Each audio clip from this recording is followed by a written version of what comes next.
Bino bande balandi ya Kimbangu 21 azali bino Jomak. Papa Diangenda yazali nani? Nini penza papa Diangenda atelemela kito ezalaki susi na ye na mikolo na ye awana mokili. Ndenge toyebi papa Diangenda atikaki biso na 92 kuna na Suisse. Et tango azotika biso azalaki toujours na liloba oyo na monoko na ye pe na nzembo azalaki toujours koyemba batielaki cassette oyo banaye kobaluka l'air nyonso pona koyemba kaka nzembo wana. Yango nakangisi bomba image oyo bolanda boyemba susi ya papa Diangenda penza ezalaki nini pona moto mwendo. Tango mosusu boyebaka te maloba nini oyo papa Diangenda akangamaki nango tango nyonso soka azwi message. Nakangisi 22 messages. 22 messages wana ezali message intégralité ezali ba extrait pour relaxer que tango nyonso soka azwi maloba azalaki toujours ko bandela likambo yo pour relaxer eloko nini oyo papa Simon Kimbangu ayelaki na mokili.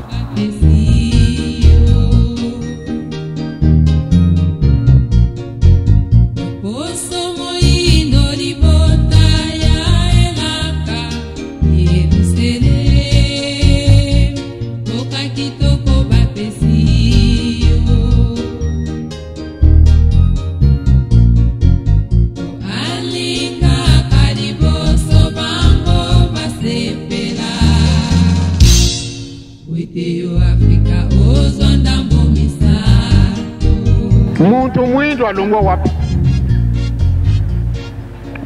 Question nangai na kopesa kaya ngombala na mbala. Muntu mwindo alungwa wapi? Muntu mwindo miibi na yote. Yangwana vous êtes toujours le dernier. À tout point de vue. Mayela matuni na biso. Basava batuni na biso. Kasi basava na biso basala kailo kote. Au lieu basala dans nos recherches, mais pourquoi nous autres nous ne faisons pas les mêmes réalisations qu'un homme blanc? Jamais ils ne se sont posés de telles questions. Ils se tardent à commettre des bêtises. Là, vraiment, ce sont des grands. Muntu mwindo alungwa wapi? Sikasikawa nazevo landaka. Ndenge nakuzalaka mwata mususu na mbeto. Nakulandaka mwa makambo ebele. Natali muntu mwindo sika nyonso ti azali. Azali kaka zero. Bato na mayela totundi na bango. Bato oyo bakoko sala exhibition totundi. Kasi pato to sala likambo moyete. Me eloko nini ezangi biso. Soko mayela mazali. To ye kone pia mingi. Mayela na biso wana tukoko sala ngo application. Mpote bibi sandenge to kendaga ko yekola. Kasi moye zana bisute. Pana nini? Muntu mwindo to sala ndenge nini? To sala na biso na mayele. To sala bazobate. To tuni na mayele. Basava na biso batunda. Batu oyo bakaida putu bajekoli. Kasi bakuka kusala eloko moko te. Pana nini? Likambo moko izangi. Muntu mwindo totikala kaka bele boy. Ngamira biso alingi kusalisa biso vraiment. To boy likambo te. To setomeki. To sala kaka ndenge lingi biso. Nyete atandele po kukanisa ngai. Muntu mwindo mawa. Atambu mayaki nini? Mwaya kusala yango izalite. Kaya mawa. Ezali soni. No kusala mabe. Noki pesa 80. Yonde kona ngai muntu mwindo okokenda wapi? Okokenda. Yo yibi mimi sika yo lungwa kite.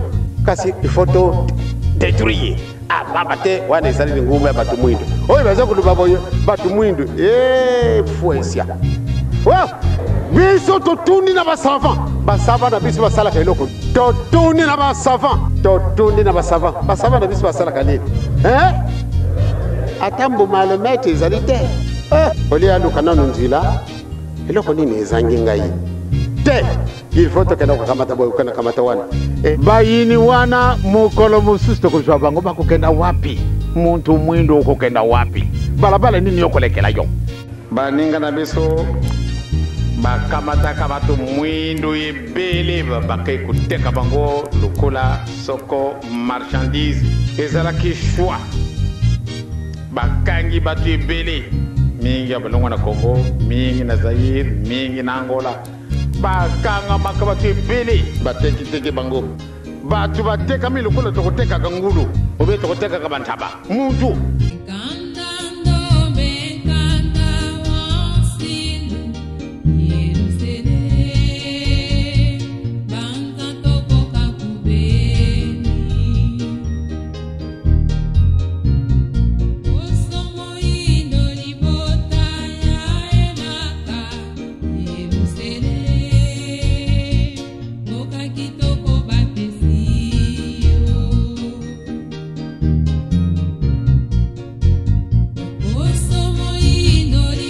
le vina ni bondeli ba savana biso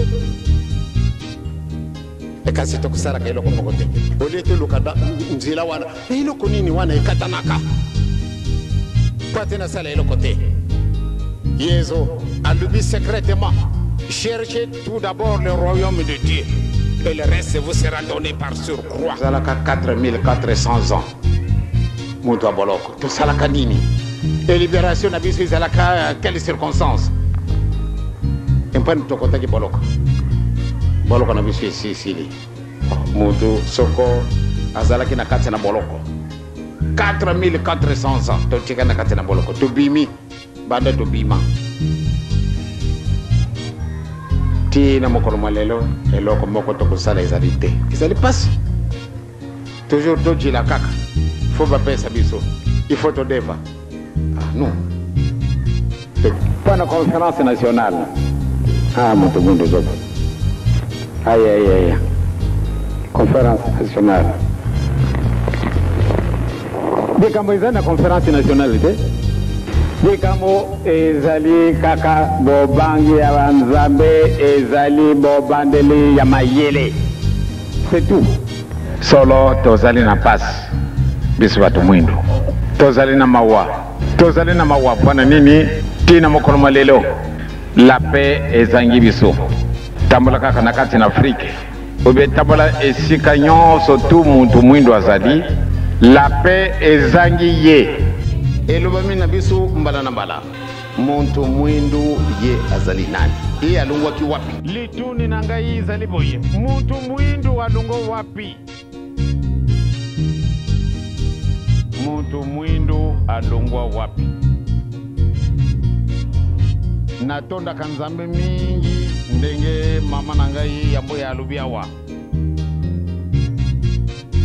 natambuli mukili nyonso tu nzambe asali na tambuli mukili nyonso tu nzambe asali namoni ete muntu akumona kapasi kuleka azali muntu mwindo Ota maso tu babalongwa kina esika na yo uzali kasi nyongo modero mwiba tena te muntu mwindo wawe yani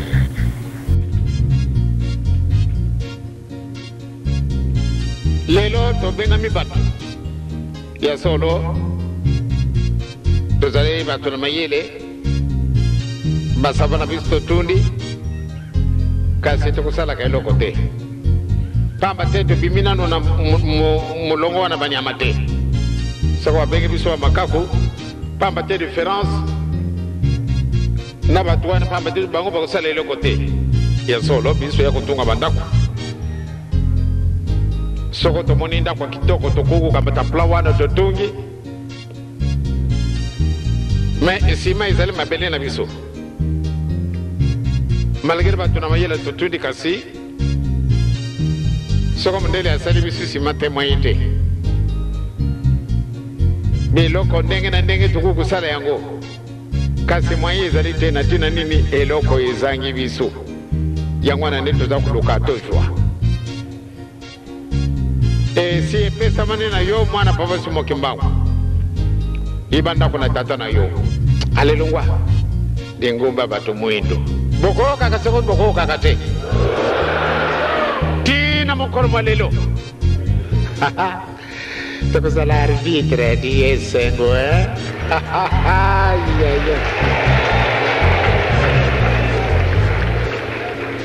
iyo muntu mwindo za kuluva dengumba bato mwindo iyo moko mwindo okukenda wapye kiaje vraiment bazoba ndenge wanangana moni na nute yo atuti kuna naki ngai nake na kokota na ngumba ya bato mwindo muninga yo zala kaka mwindo te leka na balabala kuna to kaka de te ya papa elebe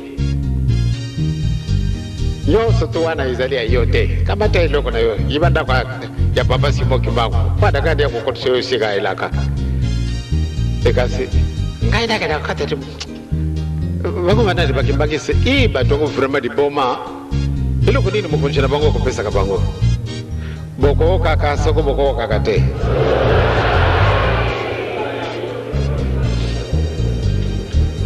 bobanga na binu te tokolonga na bisu kaka On part aux États-Unis, on nous donne de l'argent. Nous partons en France, ou bien en Europe, ou bien n'importe où. Bapesi sumongo, eh bien, tukumi awa, tukumi batumine. Okumi mutu munene wapi? Yeyo, mutu ana apesio nyongo. Yangwana mutu mwindo. Pamba teto salaka di sumo. Eloko na biso wane katanaka na nzambe na biso. Et pourtant biso ndeto zali berceau de l'humanité. Muntu mwindo, totundi na basavant. Kokati sate pamba te ali yibi ko comme français, ou bien qui anglais, ou bien qui espagnol, ou bien qui soko monokonini. Asi a vu des camo. Tate ngompe balubake. Okomana ba docteur alingala bazalité. Ba docteur en Congo bazalité. Kasi a français batunda. Babongisa eloko zero. Batata na ngai bana na biso. Kusekama ezali mingi. Kuchola mampe ezali mingi. Kasi toki makuchola mawana te. Kusekama wanda tobanga te. Bakopesa yo raison. Même bana mingi na kati na banda kuna binu. Batata na binu na mama na binu, baningi binu disusu te. Pana nino kote na ringumba ya batu mwindo. Oya azakulu boye azali peka umuntu mwindo. Akukanda balabala nini? Akuluka nzela mokolo mususu isika na yo. Mwana nangai pardon. Soko na chola kayo, soko na beta kayo, limisa ngai. Kende na ngai kuna sika batu wana bazalaka. Ekusalama. Bato yo baye koli peza ya. Pata côté la nguma tata Simon Kimbangu, mais c'est tellement humiliant parce que c'est une affaire de nègre. Oh là là. Mawa. C'est une affaire de nègre. Et vous-même, vous êtes qui? Okusi la wapi? Yo muntu mwindo kokenda wapi? Yo muntu mwindo kokenda wapi? Nkoko na biso kaka papa Simon Kimbangu. Olinga te ye kaka nkoko na biso. Bamundele bango bakulu bakete soko kofi okay na maboko Abraham. Mais Abraham azalaki mutu te. Abraham azalaka na ye mutu lokola yo na ngai. Toko yiba tina na likambo. Tikali muketo komiyiba muntu mwindo longo wapi? Ngai na tambuli mukili nyonso tu nzambe asali. Kasi na moni nde biso tozali le dernier, batu mwindo solo tozali le dernier. Mukili mwa Afrika tokomi na pasi. Mukili mwa Afrika tokomi na pasi. Soko bomo contingence de Afrique. Baka mata initiative mbwande sika mokomedi kamunini za kutongosa biso boye. Balukanzila nde bakutia barrière. Soko batwana minene mbwande sika moko balubete medi kamunini za kutongosa biso. Balukanzila belongola likambwana nde tobongo samba na malamoko. Un calendrier terminé. Kasi lelo na kati na Afrique mobimba. Bamundere soko bango bamonine likambango yo bani ko ndenge mususu basangani abatu balungu na mukiliboye abatu balungu na mukiliboye dikamonine oyo malamu de tobogisa boye kasi na bisu zadite kasi ni nezangi betu salaki ba université tokena ke kujwa oyo bango mingi les 3/4 de ce que nous faisons toke ko copier yango na mapa isika na bango yango neto tundina ba diplôme. Et quand c'est pas tout cas, tous allons en raisonnement, pas tout le monde ça. Moyen zalité. Et là, comment qu'on izangi biso, tous allons qu'on kaka yango te, ba papa, ba maman. Yango na passer ici. Et si kayon surtout battu na mayele, la fois passée na joaki ba professeur, ba université awa, ba yaga hôtel biso qu'on a nkaba. Mais un professeur qui a fait ses études, toutes ses études en France, et qui donne cours à l'université de Rouen, en France. Il a déjà donné cours 11 ans. L'année dernière, au cours d'une histoire, eh bien, il devait leur parler de l'histoire de la France. Tous ces étudiants, attentifs qu'ils étaient, après l'avoir suivi, attentivement dis-je, et quand il avait terminé, il n'y a personne qui a applaudi. On lui a choqué par un langage en disant mais vous êtes africains et vous êtes vraiment des malheureux. Pourquoi venir nous parler de ce qui concerne notre pays? Et vous n'avez rien à nous transmettre venant de l'Afrique. C'est une honte. Et toujours vous venez perdre notre temps en parlant de Napoléon ou parler de n'importe qui. Mais ce ne sont pas des gens de votre pays. Parlez-nous de votre propre pays. Vous êtes des malheureux. N'est-ce pas une injure? Eh bien, ce professeur, lui, il était choqué aussi. Parce que devant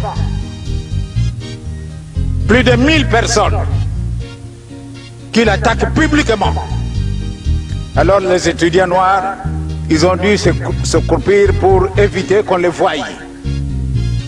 Parce qu'ils avaient la honte. Eh bien, ce professeur, nous l'avons reçu en Kaba.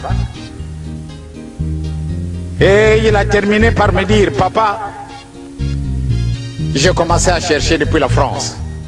Je dois nécessairement quitter l'Europe. Parce que j'ai étudié réellement chez eux. Et je leur ai donné raison. Mais j'avais tellement la honte et je ne voulais plus rester là. Mais puisque mon devoir m'obligeait à ce que je reste sur place, mais j'avais décidé de rentrer au Zaïre. Depuis que je suis au campus ici, je parle. Et je cherche quelque chose qui nous appartient. Et la chance m'a souri d'apprendre le kimbanguisme. Depuis l'Europe, j'ai rencontré certains amis kimbanguistes qui m'ont parlé de l'église kimbanguiste. Mais je n'avais pas tellement de foi. Mais je suis arrivé ici au campus, j'en parle au professeur, et bien le professeur qui me dit, si tout le monde était comme ces gens-là. Mais faites vos recherches vous-même. Vous allez découvrir les réalités.